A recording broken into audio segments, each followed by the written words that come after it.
मोदी शाह की जोड़ी एक ऐसे नेता की तलाश में है जो यूपी पश्चिमी में हिंदुत्व का ब्रांड बन पाए।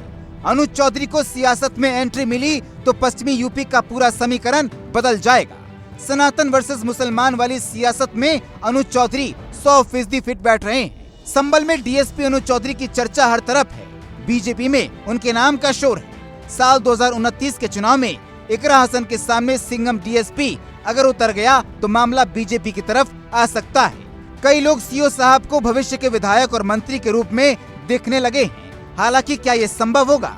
इकरा हसन, इमरान मसूद जैसे मुस्लिम नेता डीएसपी के नाम से परेशान क्यों नजर आ रहे हैं, आइए समझते हैं। सियासत में कुछ भी हो सकता है।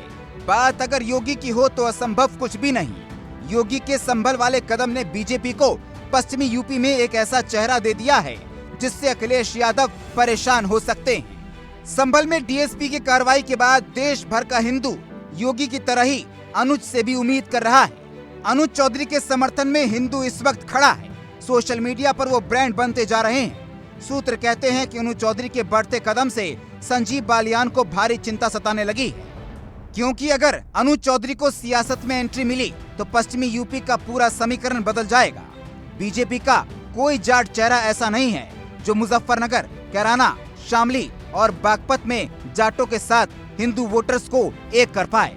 मुस्लिम वोट एकजुट हो जाते हैं, सपा को फायदा होता है, लेकिन हिंदू वोटर्स छिटक जाते हैं। इसलिए राजनीतिक पंडित ये दावा करते हैं कि सीएम योगी का अनुज चौधरी पर दिया गया बयान कुछ तो इशारा करता है। सबसे पहले समझिए, मुजफ्फरनगर में बीजेपी को क्यों चाहिए अनुज चौधरी जैसा कोई दमदार नेता जिनकी छवि साफ हो और जनता में उनकी डिमांड और हिंदुओं को वो एक कर सके। दोस्तों, डीएसपी अनुज चौधरी चुनाव क्यों लड़ सकते हैं, इस बात को समझने के लिए सियासत में जाति के फैक्टर को समझना होगा। संजीव बालियान मोदी योगी के रहते हुए भी हार गए।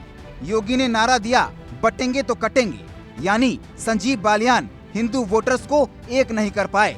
ये काम बेहद आसानी से अनुज चौधरी कर सकते हैं। सनातन को जो एक करेगा उसको योगी की टीम में मौका मिलेगा।